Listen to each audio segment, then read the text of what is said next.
سلام دوستان و علاقه‌مندان برنامه آشپزی ریحان کوکینگ. آماده هستید که آشپزی امروز را با هم شروع کنیم؟ امید دارم که تا آخر با هم باشیم.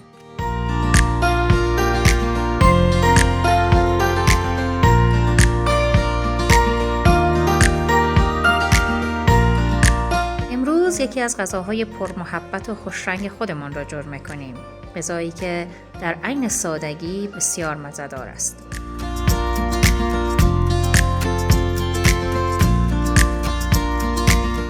خب بیاین که شروع کنیم. اول از خرد کردن بانجان‌های سیاه شروع میکنیم. وقتی بانجان‌های سیاه را خرد کردیم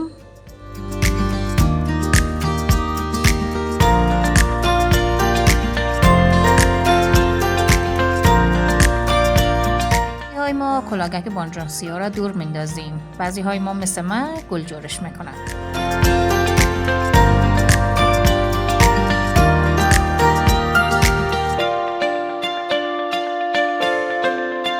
من پیاز حلقه حلقه میکنم.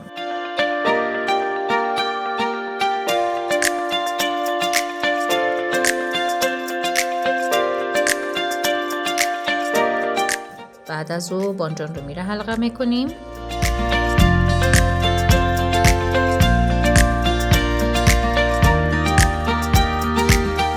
یک دیگ خرد یا یک مایتابه را گرفته اول از پیازهای حلقه شده مندازیم. باز بانجان رو میره در سرش میچینم.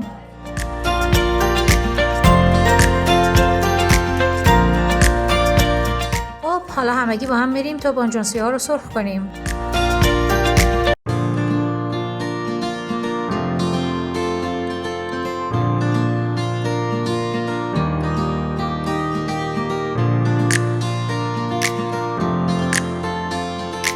وقتی که خوب طلایی شد هر دو طرفش که سرخ کردیم به صورت لایه لایه واره در سر بانجان رومی ها و پیاز ها میچینیم.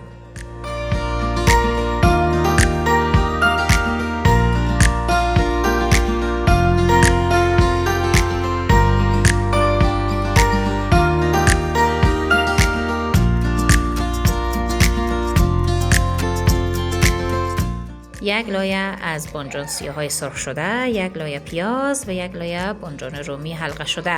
این کار تا آخر ادامه میدیم.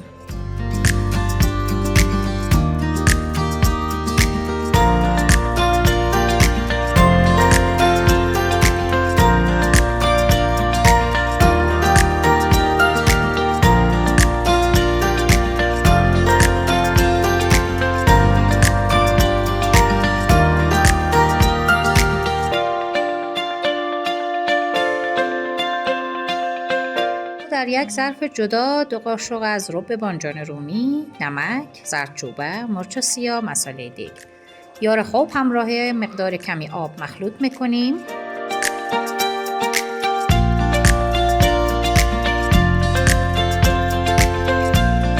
و بالای بانجان سیاه اضافه میکنیم.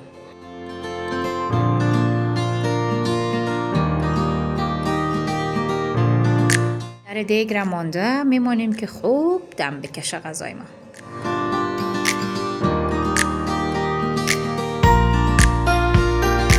داری سیر را رنده میکنیم، کمی نمک، بعد از او چکر اضافه میکنیم. با مقدار کمی آب او را مخلوط میکنیم.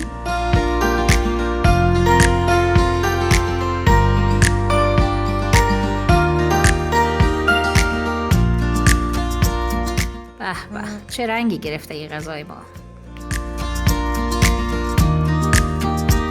دوستا کار اصلا سخت نیست، فقط از دل و با لبخند پخته کنید.